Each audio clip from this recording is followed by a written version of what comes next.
नमस्कार, welcome back, good evening. एक बार फिर से स्वागत है सभी लोगों का आज के लाइव क्लास में। सभी लोग जल्दी से उपस्थित हो जाएं और आज के सीरीज को हम लोग आगे बढ़ाते हैं। पिछले क्लास में हम लोगों ने कुछ महत्वपूर्ण पॉइंट्स को समझा था, करंट अफेयर्स 2024-25 को, और आज इसी श्रेणी में हम लोग आगे बढ़ेंगे और इसमें हम लोगों को आज कुछ महत्वपूर्ण समझौतों को देखना है और समझौतों के साथ उत्तर प्रदेश और साथ में भारत के जितने भी प्रदेश हैं उन प्रदेशों के मुख्यमंत्री और राज्यपालों के बारे में समझेंगे। वर्तमान स्टेटस क्या है, किसका, किस पार्टी की सरकार चल रही है, कौन कौन से मुख्यमंत्री किस प्रदेश में कार्यरत हैं, कौन कौन से राज्यपाल कार्यरत हैं, और अंतरराष्ट्रीय स्तर पर भारत और अन्य देशों के साथ, अन्य संगठनों के साथ 2024-25 में कौन कौन से करार हुए हैं, कौन कौन से समझौते हुए हैं, इनके बारे में करंट अफेयर्स की सीरीज में हम लोगों को समझना है। तो सभी लोग कॉपी और पेन लेकर के बैठ जाएं और नोट्स बनाते रहें। इस सीरीज में हम लोग इंटरनेशनल स्तर पर भारत और अन्य देशों के साथ जो समझौते साइन किए गए हैं, समझौता ज्ञापन सौंपा गया है, उसके माध्यम से जो ट्रेड का कार्य आगे बढ़ाया जाएगा उसके बारे में समझेंगे और कुछ अन्य आंकड़ों को भी लेकर के उपस्थित हुए हैं। पिछले सप्ताह में हम लोगों ने कुछ महत्वपूर्ण आंकड़ों को कवर किया था, उसका नोट्स आप लोग बना चुके होंगे। और जो लोग आज चैनल पे नए हैं वो लोग पिछला क्लास जरूर अटेंड करेंगे, जिससे एक दूसरे के साथ जोड़ करके समझने में आसानी हो। तो सभी लोग जल्दी से जुड़ जाएं और फिर हम लोग आज के सेशन को आगे बढ़ाते हैं नए ऊर्जा के साथ।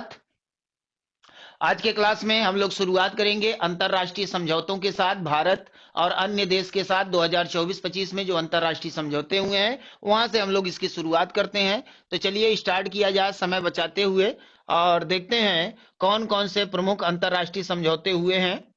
यहां से हम लोग इसकी शुरुआत करेंगे। चलिए, तो हम लोग शुरुआत करते हैं। शुरुआत है हमारा वर्ष 2024 में हुए प्रमुख समझौता ज्ञापन। भारत और अन्य देश के साथ जो समझौते साइन किए गए हैं वो समझौते किस क्षेत्र से संबंधित है, किन देशों के बीच में हुआ है और उसका टाइमिंग क्या है। तो तीन बिंदु हैं हमारे पास। संबंधित क्षेत्र का बिंदु होगा, संबंधित देश और संस्था का बिंदु होगा और संबंधित माह का बिंदु होगा। तीन बिंदुओं को हम लोग समझते हुए चलते हैं। तो शुरुआत हम लोग करेंगे भारत और यूके से, यूनाइटेड किंगडम। तो भारत और यूनाइटेड किंगडम के बीच में दिसंबर 2024 के एक समझौता ज्ञापन सौंपा गया है, एक समझौता साइन हुआ है। वो समझौता किस क्षेत्र से संबंधित है? तो ये है भारतीय नौसेना के लिए विद्युत प्ररोधन प्रणाली के लिए समझौता।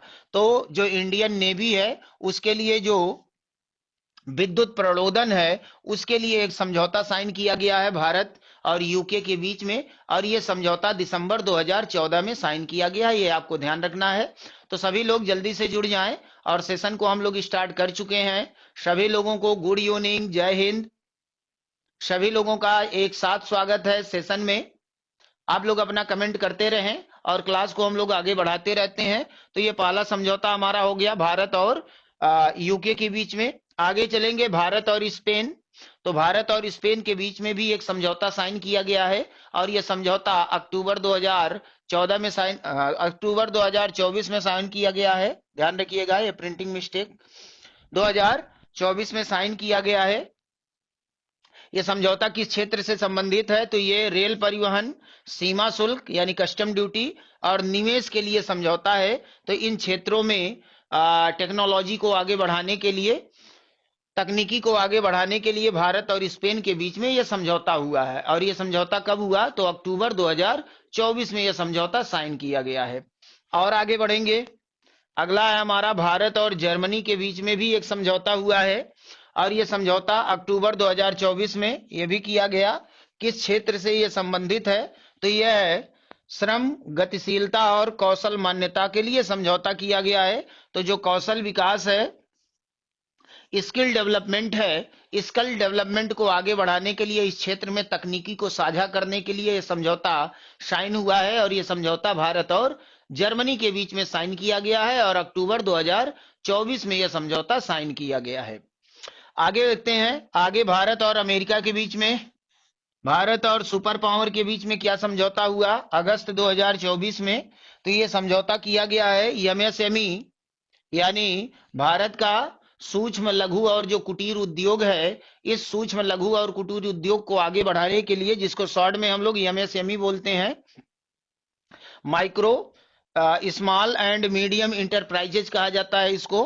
तो एमएसएमई सहयोग को बढ़ाने के लिए यह समझौता साइन किया गया है, और यह समझौता भारत और अमेरिका के बीच में साइन हुआ है। और कब साइन हुआ है?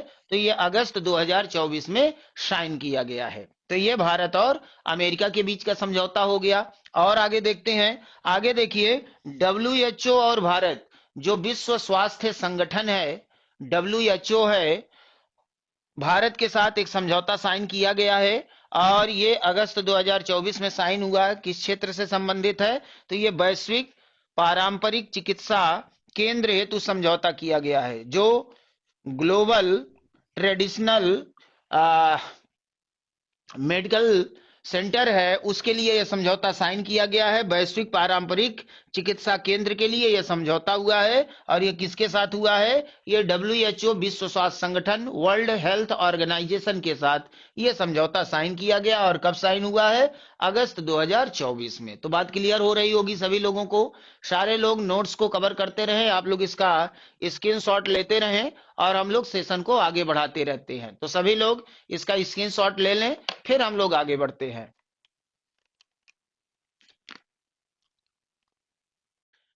तो स्क्रीनशॉट ले लिया सभी लोगों ने। चलिए अब हम लोग आगे बढ़ते हैं, और आगे कुछ और समझौतों को देखते हैं। अगला है भारत और यूक्रेन के बीच में। देखिए, यूक्रेन में युद्ध चल रहा है रसिया के साथ, लेकिन उसके बावजूद ये समझौते हो रहे हैं। तो अगस्त 2024 में भारत और यूक्रेन के बीच में एक समझौता हुआ। समझौता किस क्षेत्र से संबंधित है? तो ये कृषि, चिकित्सा और सांस्कृतिक सहयोग के क्षेत्र में समझौता है। यानी एग्रीकल्चरल फील्ड में, एग्रीकल्चरल जो चिकित्सा का क्षेत्र है और सांस्कृतिक सहयोग है, इस क्षेत्र में भारत और यूक्रेन के बीच में यह समझौता साइन किया गया है अगस्त 2024 में। इसके बाद भारत और ताइवान, आपका पड़ोसी मुल्क है बगल में, तो भारत और ताइवान के बीच में जुलाई 2024 में एक समझौता हुआ था। किससे संबंधित था ये? तो ये जैविक उत्पादों के लिए समझौता था।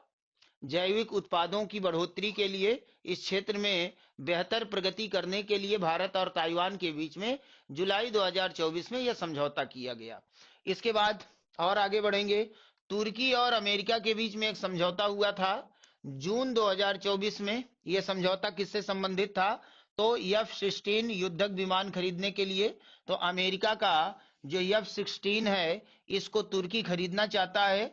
तो तुर्की इसको खरीदने के लिए अमेरिका के साथ समझौता करता है। ध्यान रखिएगा, ये यही युद्धक विमान है जो पाकिस्तान के साथ भी है, और भारत के साथ जब युद्ध होता है तो इसी का प्रयोग करता है पाकिस्तान भारतीय सेना के सामने। तो F-16 युद्धक विमान को खरीदने के लिए तुर्की और अमेरिका के बीच में यह समझौता किया गया था जून 2024 में। उसके बाद आगे बढ़ेंगे। तो आगे भारत और ईरान के बीच में मई 2024 में समझौता किया गया।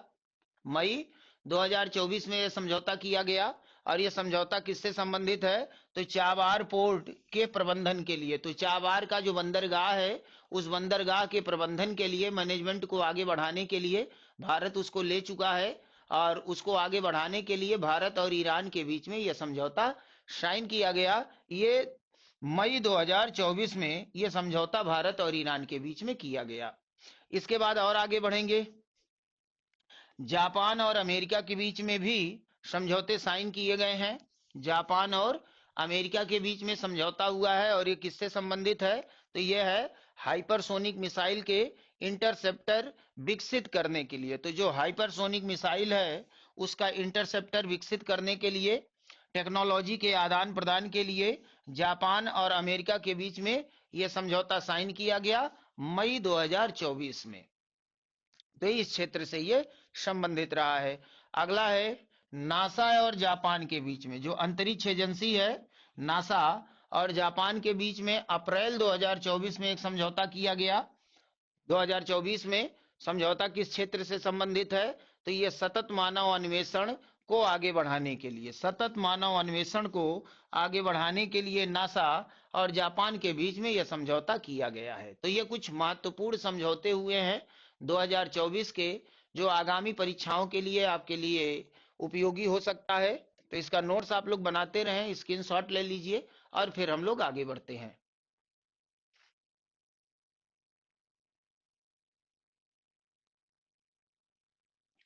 आगे बढ़ा जाए।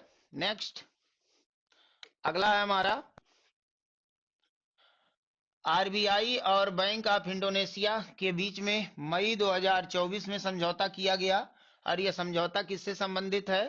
तो ये स्थानीय मुद्राओं के उपयोग को बढ़ावा देने के लिए, जो लोकल करेंसी है उस लोकल करेंसी को आगे बढ़ाने के लिए यह समझौता मार्च 2024 में किया गया। सारे समझौते 2024-25 के हैं। ये आंकड़े हमारे लिए महत्वपूर्ण होंगे। अगला है आयुष मंत्रालय और थाईलैंड। तो भारत के आयुष मंत्रालय और थाईलैंड के बीच में समझौता हुआ और यह समझौता मार्च 2024 में हुआ है। और किससे संबंधित है? ये आयुर्वेद को बढ़ावा देने के लिए। तो आयुर्वेद को बढ़ावा देने के लिए थाईलैंड सरकार ने भारत के आयुष मंत्रालय के साथ समझौता किया है। उसके बाद और आगे बढ़ेंगे। भारत और नेपाल, आपका पड़ोसी मुल्क, फरवरी 2024 में इनके साथ भी समझौता हुआ। और इस समझौते का बिंदु क्या था? तो समझौता हुआ सीमा पार से मुद्रा के लेन देन को सुविधाजनक बनाने के लिए। तो आप जानते हैं कि हमारा पड़ोसी मुल्क है और बिना पासपोर्ट वीजा के हम लोग यहाँ आते जाते हैं। तो यहाँ पे मुद्रा का प्रचलन और आसान कर दिया जाए, भारतीय मुद्रा नेपाल में, नेपाली मुद्रा भारत में आसानी से चलता रहे, इसके लिए एक समझौता किया गया। और यह समझौता कब हुआ है? तो फरवरी 2024 में यह समझौता किया गया है। इसके अलावा और आगे बढ़ेंगे तो शिक्षा मंत्रालय और फीफा, जो फुटबॉल का सबसे बड़ा अंतरराष्ट्रीय संगठन है, उसके बीच में एक समझौता हुआ है। और यह समझौता फरवरी 2024 में किया गया है। किससे संबंधित है? देश में फुटबॉल को बढ़ावा देने के लिए। देश में फुटबॉल को बढ़ावा देने के लिए यह समझौता शिक्षा मंत्रालय ने फीफा के साथ किया हुआ है। इसके अलावा भारत और अर्जेंटीना, भारत और अर्जेंटीना के बीच में जनवरी 2024 में समझौता किया गया। किससे संबंधित? लिथियम की खोज और खनन। लिथियम आप जानते हैं एक ऐसा तत्व है, एक ऐसी धातु है जो वर्तमान समय में बहुत सारे स्थानों पे इसका उपयोग किया जा रहा है, चाहे वो मोबाइल कंपनियां हो या कुछ अन्य क्षेत्रों में इसका खूब उपयोग हो रहा है। तो लिथियम की मात्रा सबको चाहिए, हर देश को चाहिए। तो भारत और अर्जेंटीना टेक्नोलॉजी ट्रांसफर कर रहे हैं एक दूसरे को, जिससे इसकी खोज को आगे बढ़ाया जा सके और इसका भंडारण बढ़ाया जा सके। तो यह समझौता जनवरी 2024 में किया गया है। आगे बढ़ेंगे। अगला है भारत और नेपाल। तो भारत और नेपाल के बीच में जनवरी 2024 में एक समझौता किया गया और इसमें क्या रखा गया है? अगले 10 वर्षों में 10,000 मेगावाट बिजली नेपाल से आयात करने हेतु। तो बिजली के आयात के लिए, इंपोर्ट के लिए भारत और नेपाल के बीच में यह समझौता किया गया। तो ये कुछ महत्वपूर्ण आंकड़े हैं जो कि 2024 में राष्ट्रीय और अंतरराष्ट्रीय स्तर पे समझौते किए गए हैं। इसका स्क्रीनशॉट लेते रहिए और हम लोग पॉइंट को आगे बढ़ाते रहते हैं। तो ये कुछ महत्वपूर्ण समझौते हो गए। अब इसके आगे बढ़ेंगे हम लोग और आगे देखते हैं। अब हम लोगों को देखना है राज्यों की राजधानी और मुख्यमंत्रियों का नाम। यहां पे भारत के जो 28 राज्य हैं और 8 केंद्र शासित प्रदेश हैं, इन राज्यों की राजधानी क्या है और वर्तमान समय में इनके मुख्यमंत्री कौन है, ये हमको देखना है। तो एक चार्ट में, एक सीरीज में हम लोग इसको देखते हुए चलते हैं। तो यहां से हम लोग शुरुआत करेंगे। यहाँ पहले पूर्वोत्तर राज्यों को हम लोग देख लेते हैं। 7 सिस्टर जो पूर्वोत्तर राज्य हैं उनको पहले देख लेते हैं। तो अरुणाचल प्रदेश, जिसकी राजधानी ईटानगर है, यहाँ के वर्तमान मुख्यमंत्री कौन है? तो ये पेमा खांडू हैं, यहाँ के वर्तमान मुख्यमंत्री हैं। उसके बाद हम लोग त्रिपुरा पे आ जाएंगे। तो त्रिपुरा की राजधानी क्या है? अगरतला। और यहाँ के वर्तमान मुख्यमंत्री इस समय कौन है? तो मणिक साहा यहाँ के वर्तमान मुख्यमंत्री के रूप में कार्य कर रहे हैं। उसके बाद आगे बढ़ेंगे नागालैंड। तो नागालैंड की राजधानी क्या है? कोहिमा है, इससे तो आप परिचित ही हैं। और यहाँ के मुख्यमंत्री कौन है इस समय? नेफ्यू रियो, यहाँ के चीफ मिनिस्टर के रूप में कार्य कर रहे हैं। मणिपुर, जो अभी हाल ही में चुनाव हुआ था, इम्फाल इसकी राजधानी है। और यहाँ के तत्कालीन सिटिंग चीफ मिनिस्टर कौन है? तो एन वीरेन सिंह है, एन बीरेन सिंह इस समय यहाँ के मुख्यमंत्री के पद पर कार्यरत हैं। और आगे बढ़ेंगे मिजोरम, तो मिजोरम की राजधानी आइजोल, और यहाँ के मुख्यमंत्री कौन है इस समय, तो लाल दुल्हामा यहाँ के इस समय मुख्यमंत्री के पद पर विराजमान है। ये सब पूर्वोत्तर राज्य हैं, ध्यान रखिएगा। और आगे बढ़ेंगे, असम पे चलेंगे, तो असम की राजधानी दिसपुर है, और यहाँ पर मुख्यमंत्री के रूप में कौन कार्य कर रहे हैं, तो हेमंत बिश्व शर्मा यहाँ के मुख्यमंत्री के रूप में कार्य कर रहे हैं। और इस समय ये काफी चर्चा में भी हैं, क्योंकि असम में जो घुसपैठ की समस्या हुई है, रोहिंग्या समुदाय के जो बर्मा के घुसपैठी असम में घुसे हुए हैं, उनको लेके तमाम तरह के आदेश ये जारी कर रहे हैं, और काफी चर्चा में इस समय राजनीति में सक्रिय है। तो हेमंत बिश्व शर्मा यहाँ के मुख्यमंत्री के रूप में कार्य कर रहे हैं। अगला है मेघालय, तो मेघालय की राजधानी शिलांग, और यहाँ के मुख्यमंत्री कौन है इस समय, तो कानराड संगमा यहाँ के मुख्यमंत्री के रूप में कार्य कर रहे हैं। उसके बाद आगे बढ़ेंगे सिक्किम, तो सिक्किम के राजधानी क्या है यहाँ पे, गंगटोक, इससे तो परिचित ही है। और यहाँ के मुख्यमंत्री इस समय सिटिंग चीफ मिनिस्टर कौन है, तो प्रेम सिंह तमांगा है। प्रेम सिंह तमांग यहाँ के मुख्यमंत्री के रूप में कार्य कर रहे हैं। तो ये आंकड़े आपके सामने पब्लिश हो रहे हैं, आप इसका स्क्रीनशॉट ले लीजिए, और फिर हम लोग आगे बढ़ते हैं। तो मुख्य जो हम लोगों का फोकस है वो वर्तमान सिटिंग चीफ मिनिस्टर पे है, इस पे आपको ध्यान रखना है। और आगे बढ़ा जाए, आगे चलते हैं हम लोग। अगला है हमारा हिमाचल प्रदेश, तो हिमाचल प्रदेश की राजधानी शिमला है, और यहाँ के मुख्यमंत्री कौन है, सुखविंदर सिंह सुक्खू हैं। उत्तराखंड की बात करें तो उत्तराखंड की राजधानी देहरादून, और यहाँ के मुख्यमंत्री पुष्कर सिंह धामी पॉपुलर हो रहे हैं इस समय, समान नागरिक संहिता लागू कर रहे हैं यूसीसी। उसके बाद पंजाब पे आई जाइए, तो पंजाब की राजधानी चंडीगढ़, और यहाँ के मुख्यमंत्री आम आदमी पार्टी के भगवंत मान है इस समय। हरियाणा, यहाँ की राजधानी भी चंडीगढ़, और मुख्यमंत्री कौन है, नायब सिंह सैनी है इस समय। इस प्रकार उत्तर प्रदेश पे अपने प्रदेश में आ जाइए, तो यहाँ पे लखनऊ है प्रदेश की राजधानी, और मुख्यमंत्री तो परिचय देना नहीं है, योगी आदित्यनाथ। उसके बाद बिहार पे आ जाइए, पटना राजधानी है बिहार की, और यहाँ के मुख्यमंत्री कौन है, तो नीतीश कुमार बाबू हैं, नीतीश कुमार। उसके बाद झारखंड पे आ जाइए, रांची इसकी राजधानी है, और यहाँ के मुख्यमंत्री इस समय कौन है, तो हेमंत सोरेन यहाँ के मुख्यमंत्री के रूप में कार्य कर रहे हैं। पश्चिम बंगाल, दीदी का इलाका भाई, कोलकाता राजधानी है, ममता बनर्जी यहाँ की मुख्यमंत्री हैं इस समय। उसके बाद उड़ीसा पे आ जाइए, तो भुवनेश्वर इसकी राजधानी है, और यहाँ के मुख्यमंत्री कौन है, मोहन चरण मांझी हैं। तो ये आप कुछ और आंकड़े आ गए आपके सामने राज्यों के और उनके मुख्यमंत्रियों के नाम। तो राज्यों का नाम, राजधानी, और वर्तमान सिटिंग चीफ मिनिस्टर मुख्यमंत्रियों का नाम हम लोग इसमें देख रहे हैं। आगे बढ़ते हैं हम लोग।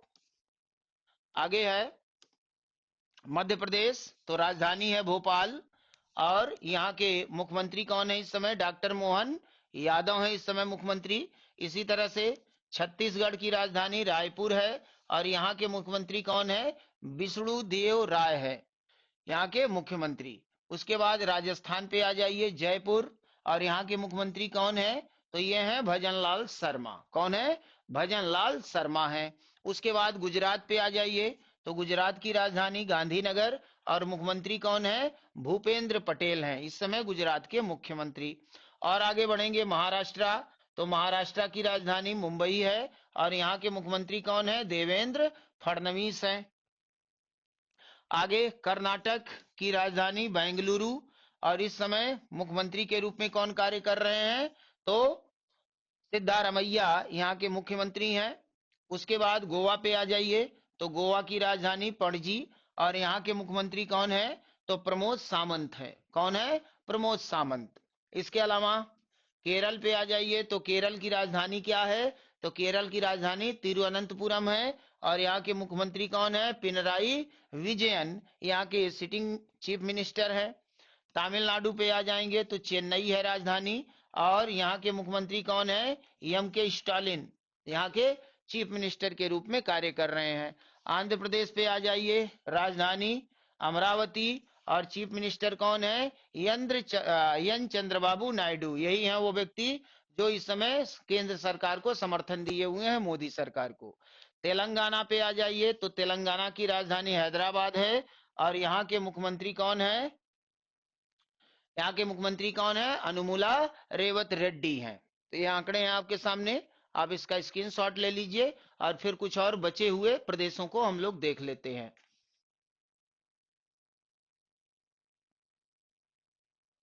चलिए आगे बढ़ते हैं। अगला है हमारा जम्मू कश्मीर। तो अभी चुनाव संपन्न हुआ है जम्मू कश्मीर में।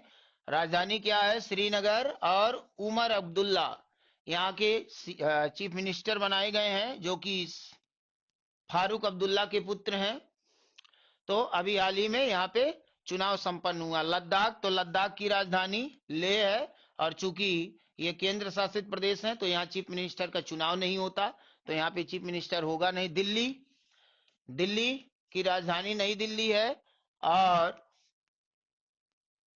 आतिशी मलिंगा, यहाँ पर अरविंद केजरीवाल के जाने के बाद इन्होंने चीफ मिनिस्टर की कुर्सी संभाली है। लेकिन अभी अभी अभी यहाँ का रिजल्ट आया है, और देखिए शपथ ग्रहण कब होता है और किसका शपथ ग्रहण होता है, तो ये परिवर्तित हो जाएगा, इसको ध्यान में रखिएगा।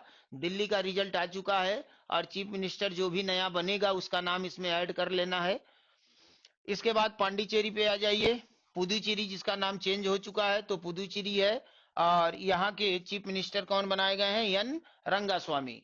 एन रंगास्वामी यहाँ के चीफ मिनिस्टर हैं। इसके बाद जितने भी अन्य राज्य हैं ये सब केंद्र शासित प्रदेश के रूप में है।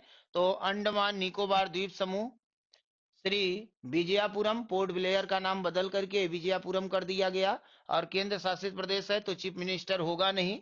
उसी तरह से चंडीगढ़, ये भी केंद्र शासित प्रदेश है, राजधानी भी चंडीगढ़ है, और यहाँ पे भी चीफ मिनिस्टर होगा नहीं।